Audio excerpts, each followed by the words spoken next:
اگر کوئی نماز پڑھے اور الگ سے کفر کرتا رہے اور شرکی عقیدہ رکھتا رہے تو کیا اس کو مسلمان بنانے کے نماز کی بات لائی جائے گی؟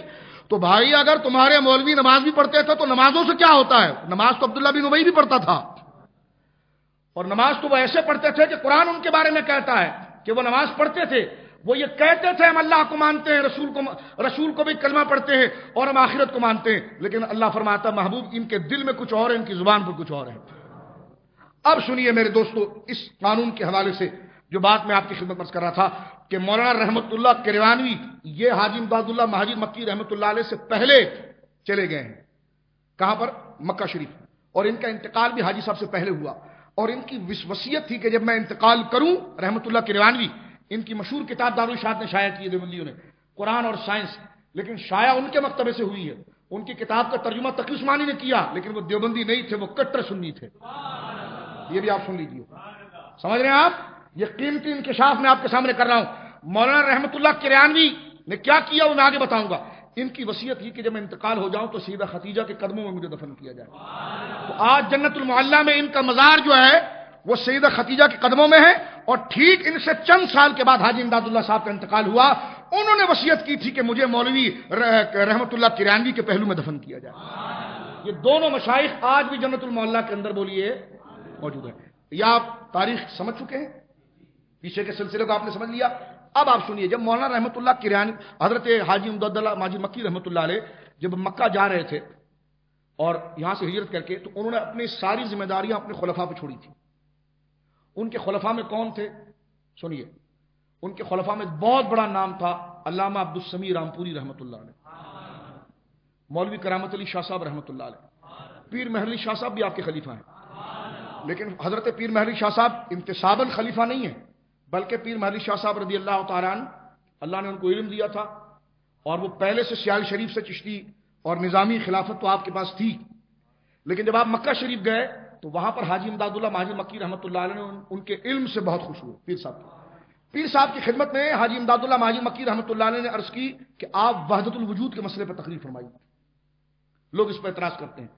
جب میرے آقا شیخ المشائخ حضور سیدنا پیر مہر علی شاہ صاحب رضی اللہ تعالی عنہ ورداہ عنہ نے جس وقت وحدت الوجود پر تقریر کی تو حاجی امداد اللہ مہاجر مکی ان کے علم سے متاثر ہو کر بہت خوش ہوئے، خود کاغذ اور قلم منگا کر خود اعزازی طور پر خلافت لکھ کر کہا اس کو آپ قبول فرما لیجیے۔ تو پیر مہر علی شاہ صاحب رضی اللہ تعالیٰ عنہ بإیمان ان کے خلفاء میں سے۔ اب آپ سنیے، جس وقت یہ اب آپ سمجھ سکتے ہیں کہ حاجی امداد اللہ مہاجر مکی کا قد کتنا بڑا ہے، حاجی امداد اللہ مہاجر مکی رحمۃ اللہ علیہ کا قد کتنا بڑا ہے۔ اور اس میں ایک بات میں آپ کی خدمت پیش کروں، جس وقت حاجی امداد اللہ مہاجر مکی رحمۃ اللہ علیہ ہندوستان چھوڑ کر جا رہے تھے، اس وقت اعلیٰ حضرت کے دادا مولانا رضا علی خان صاحب موجود تھے۔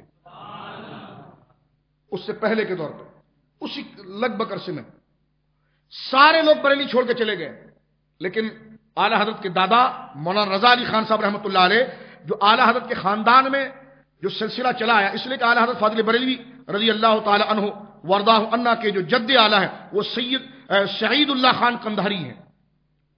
سعید اللہ خان قندھاری یہ قندھار سے یہ آئے ہیں لاہور سلطنت مغلیہ کے دور میں، اور بہت بڑے عہدے پر یہ خود فائز تھے۔ وہاں پر جب انہوں نے لاہور کے اندر، لاہور جب منتقل ہوئے، لاہور سے دہلی میں ان کی پوسٹنگ ہوئی، دہلی کے اندر انہوں نے حکومت، انگریز نہیں آئے تھے اس وقت، مغلیہ حکومت تھی، تو اعلیٰ حضرت کے جو سب سے پہلے دادا ہیں، جو اوپر جو شجرہ جہاں سے چلتا ہے، تو ان کے بارے میں آتا ہے کہ سعید اللہ خان قندھاری انہوں نے دہلی میں پہنچ کر بہت بڑا محض فتح کیا، جس کی بنا پر ان کو بڑی مراعات سلطنت مغلیہ کی جانب سے دی گئی، اور آخری عمر میں پھر یہ بریلی شریف تشریف لائے۔ بریلی اس لیے گئے کہ بریلی کے اندر قندھار کے کئی پٹھان پہلے سے آباد تھے، تو بوئے وطن بھی ایک چیز ہوتی ہے نا، بوئے وطن بھی ایک چیز ہوتی ہے، تو اس وجہ سے قندھار کے جو پٹھان تھے وہ بریلی میں آ کر آباد ہو گئے تھے، تو اعلیٰ حضرت کے پردادا کے دادا سعید اللہ خان قندھاری رحمۃ اللہ تعالی علیہ یہ بریلی میں آئے، اور بریلی میں یہ قیام پذیر ہوئے، اور پھر یہیں پر ان کا انتقال ہوا۔ پھر ان کے شہزادے سعادت یار خان تھے جو صوفی باصفا تھے، انہوں نے بھی وہاں پر وصال فرمایا۔ پھر ان کے شہزادے کاظم علی خان سے، یہ سلطنت مغلیہ کے اندر ان کا بہت بڑا نام تھا اور بہت جرت مند یہ جرنیل تھے، ان کا بھی وصال وہیں بریلی شریف کے اندر ہوا. پھر ان کے شہزادے جو تھے وہ محمد اعظم خان تھے. ان کے بارے میں تو یہ آتا ہے کہ 200 سوار کی بٹالین ان کے ساتھ چلا کرتی تھی، یعنی سلطنت مغلیہ کے اندر ان کا یہ نام تھا. اس کے بعد ان کے شہزادے مولانا رضا علی خان صاحب تھے. یعنی اب تک تو تلوار لے کر اسلام کا دفاع کیا جا رہا تھا. مولانا رضا علی خان صاحب پہلے اس خاندان کے چشم و چراغ ہے جنہوں نے باقاعدہ علم حاصل کیا اور علم حاصل کر کے مفتی ہوئے اور پھر اتنے بڑے عالم ہوئے کہ عبدالحی نے اپنی کتاب نزہۃ الخواطر کے اندر یہ لکھا کہ مولانا رضا علی خان جو تھے وہ اپنے وقت کے بہت بڑے عالم تھے اور ان کا مقام یہ کہ معاصرین میں ممتاز تھے. علم فقہ میں بڑی مہارت تھی. تو اعلیٰ حضرت کا جو دارالفتہ ہے، اس دارالفتہ کی بنیاد آپ کے دادا مولانا رضا علی خان صاحب نے رکھی تھی. اس سے پہلے اسلام کی سرحدوں کی حفاظتیں ہو رہی تھی. اب مولانا رضا علی خان صاحب کی طرف یہ فیض منتقل ہوا تو باقاعدہ اب دین کے دفاع کے لیے، اب اس سرحد کے حفاظت کے لیے اس طرف آئے. تو جناب یہ حضرت قبلہ محمد اعظم خان رحمۃ اللہ علیہ کے شہزادے ہیں مولانا رضا علی خان صاحب. لیکن حمیت اور غیرت وہی ہے. جس وقت انگریزوں نے بہت زیادہ شورش مچائی ہے تو اس وقت روایت موجود ہے کہ مجاہدین کے ساتھ مل کر آپ نے کئی حملے خود کیے ہیں. یہ تاریخیں موجود ہیں، یعنی ان کے خلاف کیے ہیں، ان کے خلاف کیے ہیں، مسلمانوں کی امداد و نصرت میں کیے ہیں. دہلی آپ نے نہیں چھوڑا اور آپ سے جب پوچھا گیا تو آپ باقاعدہ انگریز سے مزاحمت کی بات فرمایا کرتے تھے. تو یہ جہاں پر مفتی تھے وہیں پر ایک بہت بڑے مجاہد بھی تھے. سمجھ رہے آپ؟ تو مولانا رضا علی خان صاحب رحمۃ اللہ علیہ نے ہندوستان نہیں چھوڑا. حاجی امداد اللہ ماجد مکی ان کا اتنی فکر تھی وہ چلے گئے، لیکن مولانا رضا علی خان صاحب نہیں گئے. اس وقت نہ وہ انگریز کے ہاتھ بکے، انگریز کے ہاتھ بک گیا اسماعیل دہلوی، بک گیا قاسم نام، سارے حوالے موجود ہیں، رشید مظنوی، یہ بک گئے. لیکن کوئی ثابت نہیں کر سکتا کہ امام احمد رضا فاضل بریلوی رضی اللہ تعالیٰ کے خاندان کا جتنا میں نے نام لیا ہے ان میں سے کسی ایک شخص نے انگریز کو سلوٹ کیا ہو، کبھی اس کے دربار میں حاضری دی ہو. اس لیے کہ ان کا موقف اصولی تھا. اس وقت ان کے ظلم و ستم بڑے سخت تھے. مسلمانوں کے لیے قتل و غارت گیری ایسی تھی جس کی بنا پر یہ ان علماء کا اختلاف چمڑیوں اور رنگوں کی وجہ سے نہیں تھا، اسلام کی وجہ سے تھا، مسلمانوں کی وجہ سے تھا. لہذا یہ اس پر جمے رہے. تو مولانا رحمت اللہ کران بھی چلے گئے ہندوستان چھوڑ کر، حاجی امداد اللہ ماجد مکی چلے گئے. اب سنیے، جب حاجی امداد اللہ ماجد مکی جانے لگے تو انہوں نے اپنی ساری سلسلے کی ذمہ داری اپنے چند مریدوں کو دے دی. اس میں سے چند کے نام میں آپ کو بتاتا ہوں، تفصیل نہیں لے جاتا. جس میں سے ایک بہت بڑا نام شیخ المشائخ حاجی امداد اللہ ماجد مکی کے خلیفہ حضرت علامہ مولانا عبدالسمیع رامپوری رحمۃ اللہ علیہ. دراصل انہوں نے ان کا کام بڑا اتارا ہے، تو اس لیے دیوبندی کبھی کبھی ہمیں پرچہ لکھ کر کہتے ہیں نا وہ عبدالسمیع رامپوری بریلوی. ہم نے کہا وہ بریلوی نہیں تھے، وہ تو رامپوری تھے. اور نہ وہ اعلیٰ حضرت کے شاگرد و مرید تھے، وہ تو مرید بھی حاجی امداد اللہ کے تھے اور شاگرد بھی ان کے تھے اور پیر بھائی تھے تھانوی کے. ان کو بریلی کیوں لکھ رہے ہو؟ اس لیے کہ بات امام محمد رضا کی کر رہے ہیں. یہ صداقت، یہ جہتے میں آپ کو بتا رہا ہوں.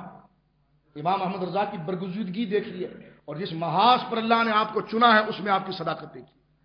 جو حوالے میں دے رہا ہوں اس مقابلے کے حوالے لا نہیں سکتے. اس پر ایک بات میں عرض کر رہا تھا کہ رحمت اللہ کرانوی صاحب کے بارے میں مانا کہ ان کی کتاب ان کے ہاتھوں لگ گئی، انہوں نے ترجمہ کر دیا، ٹھیک ہے، اور انہوں نے شائع کر دیا. تو وہ ایسا نہیں تھا کہ وہ ان کے حامی تھے، نہیں. دیوبندیوں کے اندر معذرت کے ساتھ ایک خاص فکر ہے کہ وہ بزرگوں کو ہائیجیک کرتے ہیں اور ان کے ٹائٹل کو لیتے ہیں. مثال کے طور پر میں آپ کی خدمت میں عرض کر رہا تھا کہ جہلم کے اندر ایک بزرگ گزرے ہیں، بہت بڑے عالم، کرم الدین دبیر رحمۃ اللہ علیہ. کرم الدین ان کے چچزاد بھائی ہیں مولانا حسن. یہ اتنا علمی گھرانہ ہے، یہ تاریخ سنیے ذرا، یہ اتنا علمی گھرانہ ہے کہ کرم الدین دبیر کے جو بھائی ہیں مولانا حسن صاحب، وہ اتنے عظیم عالم تھے کہ جس وقت مرزا غلام احمد قادیانی نے یہ چیلنج کیا تھا کہ عربی میں تفسیر لکھی جائے گی، کوئی مجھ سے مناظرہ کرے، تو آپ اتنے بڑے عالم تھے. بس ہماری بدقسمتی کہ ہم فیض سے محروم رہے کہ 22 سال میں ان کا انتقال ہو گیا، صرف 22 سال عمر. لیکن علم اتنا تھا کہ مرزا کے چیلنج کو انہوں نے قبول کیا اور عربی میں کئی اشعار کا ایک قصیدہ لکھا جس میں نقطہ نہیں تھا. وہ اشعار آپ نے لکھے، کہا تفسیر تو لکھی جائے گی، پہلے تو میرا قصیدہ پڑھ کے بتا دے. صرف تو اپنے آپ کو نبی کہتا ہے نا. اس وقت آپ کو پتا چلا، کیونکہ آپ جہلم کے تھے، اس وقت آپ کو پتا چلا کہ مرزا سیالکوٹ آیا ہوا ہے. مرزا غلام احمد قادیانی، یہ قیمتی باتیں ذرا یاد رکھیں آپ. مرزا غلام احمد قادیانی سیالکوٹ آیا ہوا ہے. سیالکوٹ کی ایک مسجد میں غلام مرزا احمد قادیانی تقریر کر رہا تھا. مولانا حسن صاحب دریر رحمۃ اللہ علیہ یہ پہنچ گئے. انہوں نے کہا مجھ سے بات کر, تمہیں چیلنج کیا ہے کہ تو کہتا ہے کہ تو اللہ